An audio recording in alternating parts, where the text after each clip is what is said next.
Alrighty, ladies and gentlemen, it is your favorite dark sorcerer here, and today is going to be the wrapping up of the three-part video series on breaking down necromancy. Okay? Now, first we talked about Nikia, how it was related to shamanism, how it was related to herbalism. Then we took it into Nigromancy, the art of black magic, in the second video. Showed it how it became associated with demonolatry and angelology, spiritualism, and more so with alchemy and such. Okay? So today, I'm going to take it a step forward, and we're going to talk about the more modern day view of necromancy, which is going from Nikia, which was Greek, ancient Greek, into the Latin nigromancy, and now we're back into the Greek necromancy, the art of divination by dead, the dead. Okay. Now, to begin this, we get to start about 500 years ago. 500 years ago, necromancers worked with just about anything they could get their hands on. When we talk about historical accounts such as the Bouchard, okay, which was basically the pact with Lucifer Drafacal, the Faustian deal, the Mesopotamian Dietas, Mephistopheles, the pact maker, to that of how it's separated from occultism and went strictly into political assassinations. More so, even further into the medical community and how it has been viewed ever since. So today, why don't we, or I should say tonight, why don't we begin? Okay? When we think of necromancy, let's break it down. The word itself, necro, meaning dead, it means corpse. When we get into the Greek or German translation of this, it would be the lich or glick, okay, meaning corpse, cadaver, dead, okay. Hey, Judy, welcome to the channel. All right. Whereas in Greek, it is corpse, death. It is the art of divination, okay, chiromancy, mediumship, okay, grimoires from the Grand Grimoire all the way up into the Munich manuscripts to the Black Raven, otherwise known as the Threefold Coercion of Hell, the Grimoire of Armadale, the Infernal Dictionary, the Magus, even works by Eliphas Levi have spoken on necromancy and black magic, the art of summoning a spirit from the ground, okay, from a geometric shape. The account of Eliphas Levi literally shows how he went to England to try to join a secret society of magi, sages, witches, warlocks, and the like. He was contacted by a woman dressed in black. The veil across the face, was given 3 days to perform a rite, was given all the ingredients, and said, prove to us you can do this. The doctrines of high witchcraft by Eliphas Levi speak quite heavily upon this. Not just this, but Richard Cavendish spoke on it as well, but not in as much words as Eliphas Levi or that of Francis Barrett. But here's the kicker. After 3 days, he finally manifests the spirit in front of him. The spirit disappears from the manifestation, the invocation inside the triangle of evocation, and reappears next to him, where it said that the spirit touched his arm, just simply touched his arm. Okay? His arm became extremely painful for days, and it just collapsed. It scared him so bad that he went back to Hermetics, the Kabbalah, back to his native land, never to perform necromancy or black magic again. Francis Barrett broke it down into two classifications when dealing with necromancy. On one hand, you have conjuration, okay? Echo and Nathan B. Alex, welcome to the channel.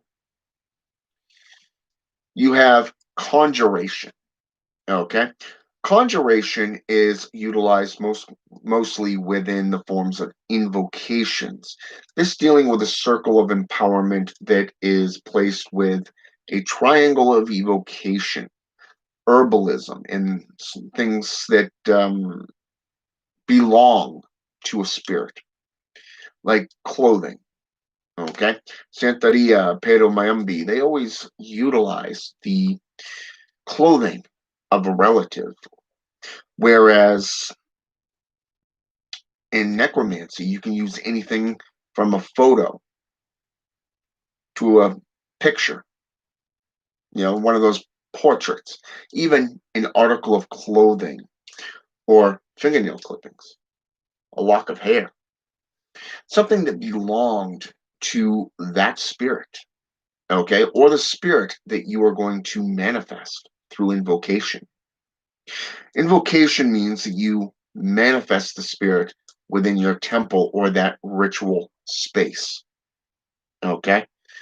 Whereas the second classification, whereas what he named, and rightfully so, reanimation of a corpse, okay? And what this means is that you're basically guiding the spirit back to its body or to a body for answering questions, okay? Now, normally through invocation of necromancy, you are performing a state of chiromancy, divination, to find a unique question. For an example, you ask a specific question, and you get to see that unravel from a past, present, and future spiritual reply. Reanimation, on the other hand, brings the corpse back to life, but only for a short time. Think of zombification, vampirism, the golem. Same exact thing. You're just simply bringing that spirit back to life through a state of blood sorcery. Okay? Blood is the essence between life and death.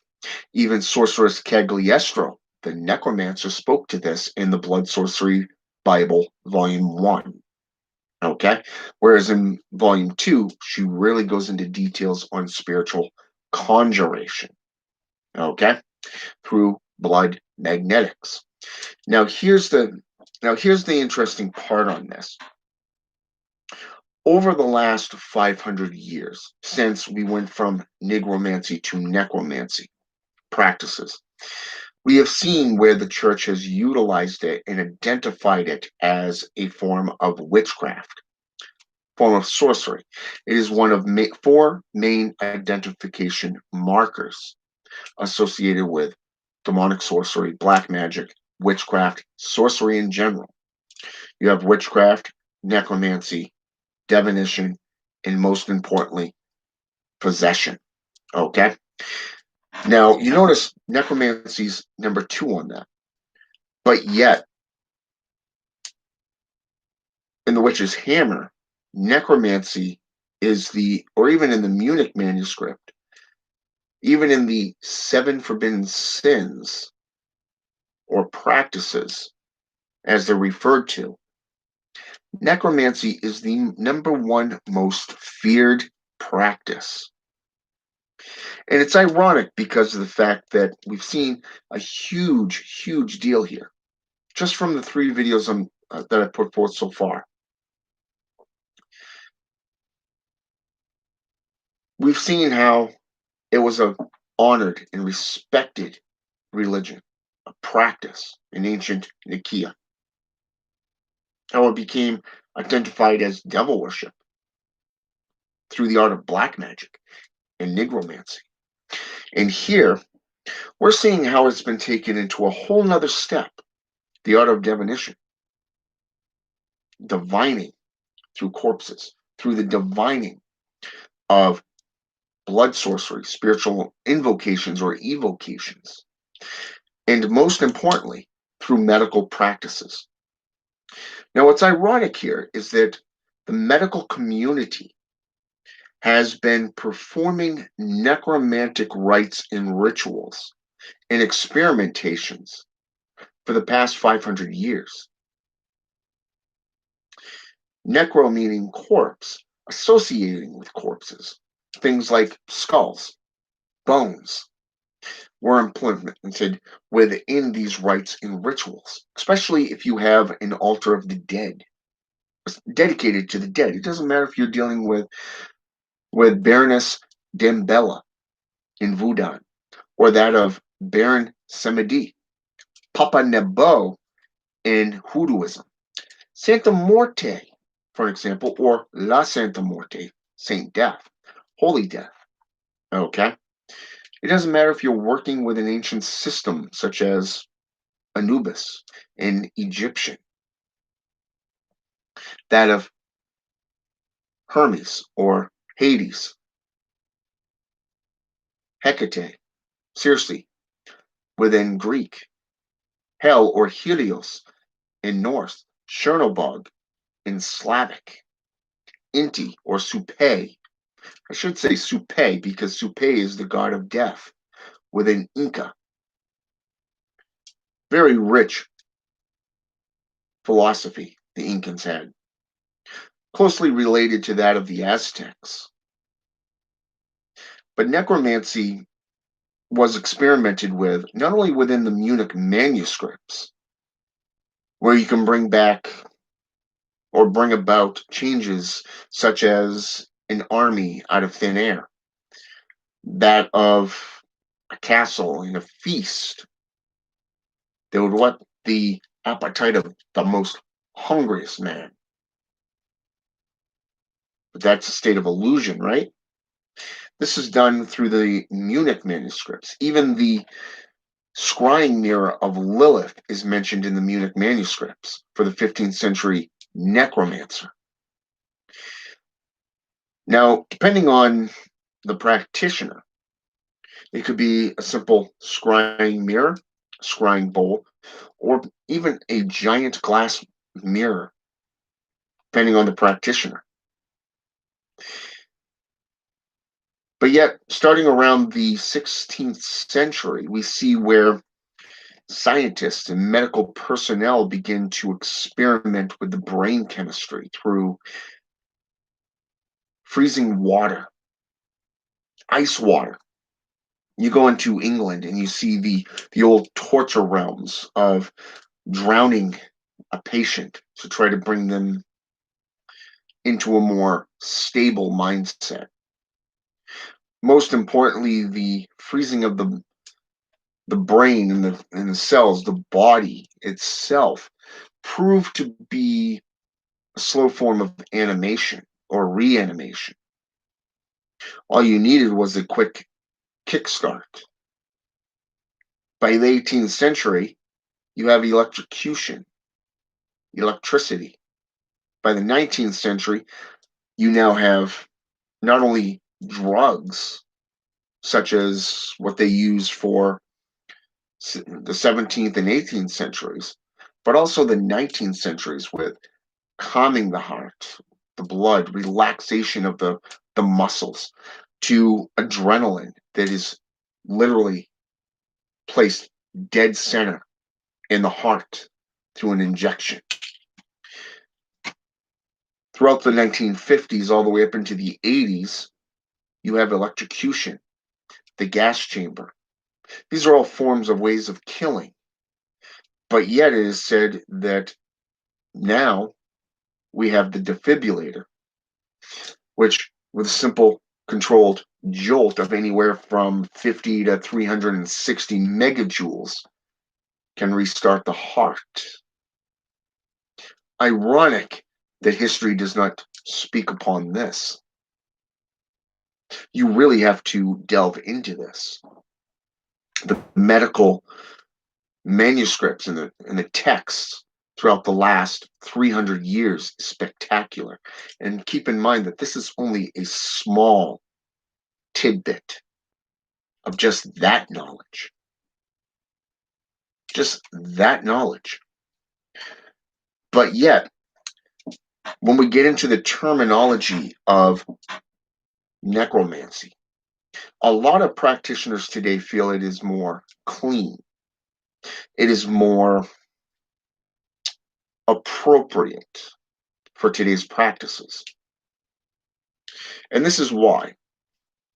You look around you with what's going on in this country, the United States of America. You look at the world in itself with prejudice and race. Okay? If you use the term Negromancy, the art of black magic, people are going to say that you're racist, right? And it's really stupid and it's really pathetic to do so because it has nothing to do with race. It has nothing to do with color. It has nothing to do with class. It is simply a practice of sorcery, a form of witchcraft. With every stereotype that is surrounding the practice of necromancy, going all the way back to Nicaea, we see a strong connection with corpses, with death, with torture, with grave robbing, with images of corrupted perceptions, such as Quan Chi, or say, for an example, oh, what's his name there? The Mortal Kombat images. We see where in video games today, where these sorcerers are able to put on these armors of skeletons, bones and animal bones, and utilize to bring up an army of dead to do their bidding. We see where Hollywood produced films have made necromancy into devil worship, and how good, meaning the JCI, the church, literally conquers the practitioners of witchcraft. Wicca is always better than Satanism, so to speak. You see the corruption in the watered down perceptions. There's no knowledge there, there's no history there. But yet we see a major influence throughout the last 2,000 years just in necromancy alone, and how it has evolved as a practice. It was said 500 years ago that necromancy was associated with blood sorcery because of the da'ath energy, the current of death essences, that the necromancer dealt with on a daily basis. It was said that the necromancer, due to this, lived in constant pain and constant decay. Okay? So, blood sorcery in a form of vampirism was introduced as a way to stave off that essence, that negative energy current. And the thought behind it was this: blood is the essence of life and death. It is the rejuvenation factor. So by applying blood sorcery and necromancy together within a form of vampirism, you could easily manipulate those currents so that you could ward off that essence for a long time. It was not a permanent solution, but it would ward it off long enough for you to get into, say, for example, your middle-aged years, if not your golden years, before it literally sank in. Today, you have movies like Hansel and Gretel. Now, what is that line at the beginning of that one movie? Oh, right, this woman is not a witch because there's no rot. If somebody was dabbling in the dark arts, there would be a rot, a form of decay. See, that's what Hollywood refers to as practices today within necromancy and witchcraft and sorcery. Now, coming from the world over, there are views of necromancy. You have Roman and Greek necromancy. There's a rich and vast history there. Even in Egyptian perceptions of bringing back the dead. And like I said in the last video that I did on necromancy became associated with demonolatry through the occult, not to be confused with a cult. Okay? A cult is nothing more than people looking for an excuse to do something. Look at the JCI. Control factor. Woo! Okay, just saying. It's all about money. It's a business. Okay? It's corruption at its greatest.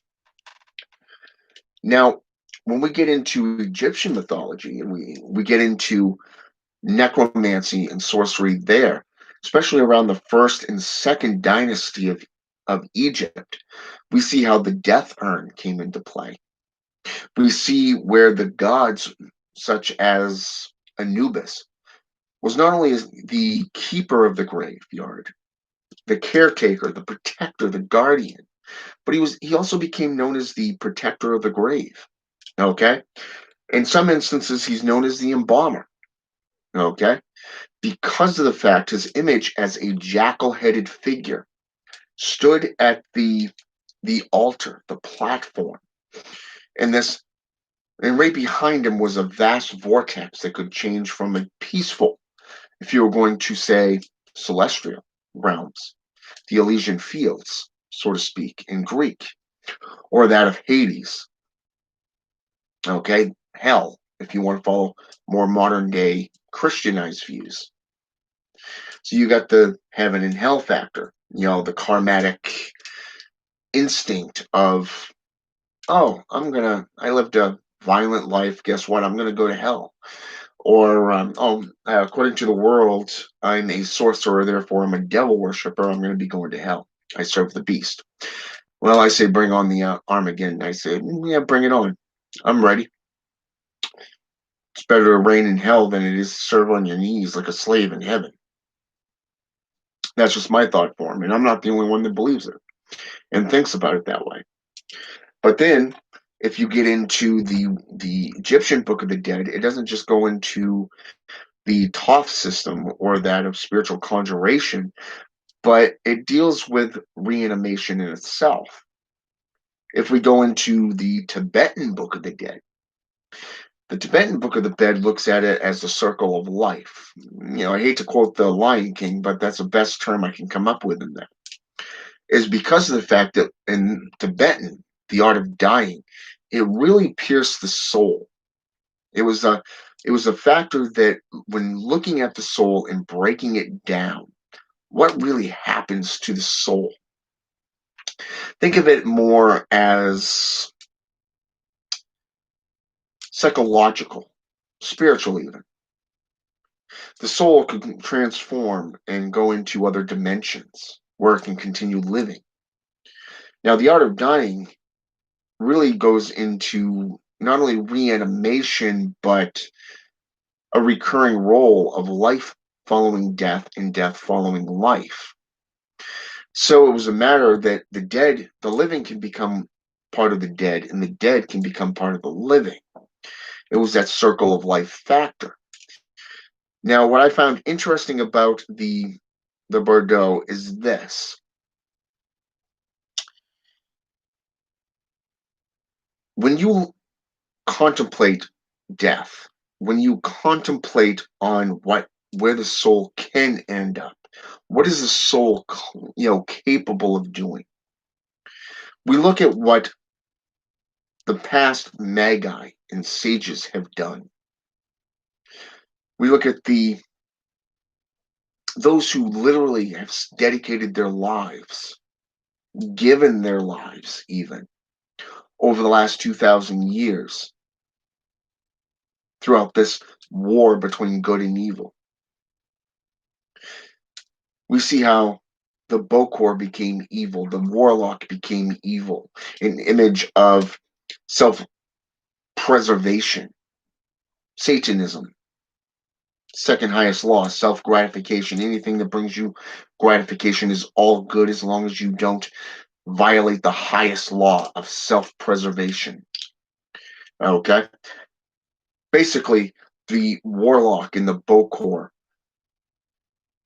sell their services. They work with demons, they work with spirits, and they're supposedly the image of them brings death, bringing the dead back to life, killing people to create zombies or dark totems. They spend their whole life simply doing negative workings, painful workings. Well, I hate to break it to you, it's not true. Look at the Yaji in Africa, the medicine men. You look at the Strega in Romanian and Italian sorcery, and you look at the Hexa, Haxa, in Swedish, European traditions, you're going to see where practitioners literally were healers. You're going to see where they were counselors. They were the doctors of their time. They were the spiritual advisors of their time. They were highly sought after and respected. They weren't feared. They were not considered evil. They worked with the tools of working with one foot in the grave and the other in reality, the physical world. If you want to know more about necromancy, some of the works that I would recommend personally right off the bat for you that has no rituals, nothing but just information are these. The Munich manuscripts by Richard Kekeffer. This is a 15th century manual that was based off experimentations from the 11th century to the 13th century. You look at the Bouchard, 15th century to the 17th century. I would recommend the Magus Volume 1, The Intelligencer.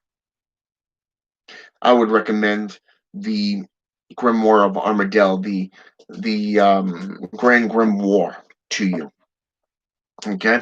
I would recommend the Black Arts by Richard Cavendish,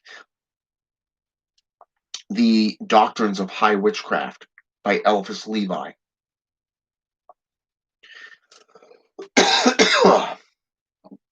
I would recommend Necromancy, Forbidden Arts by Lucifrage Raphael Cal. And I would recommend the Blood Sorcery Volume 1 and 2 by Sorceress Cagliostro the Necromancer. I would also recommend the Greek and Roman Necromancy. A lot of rich information right there alone. I would recommend that you delve into Nicaea, Nigromancy, and Necromancy. Okay? Look up various different traditions, not only the Egyptian Book of the Dead, but the Art of Dying, the Ars Bordeaux, okay? Which later became known as the Tibetan Book of the Dead, okay? And if you live here in the US, there's actually a national system that you can do from your public library and actually get a copy of this as a rental. I would also recommend that if you do that, ask for the essays as well. Okay? There's a lot of rich information, there's a lot of rich sources there. So really delve into that. All right? I hope this has been intellectual. I hope it's been educational.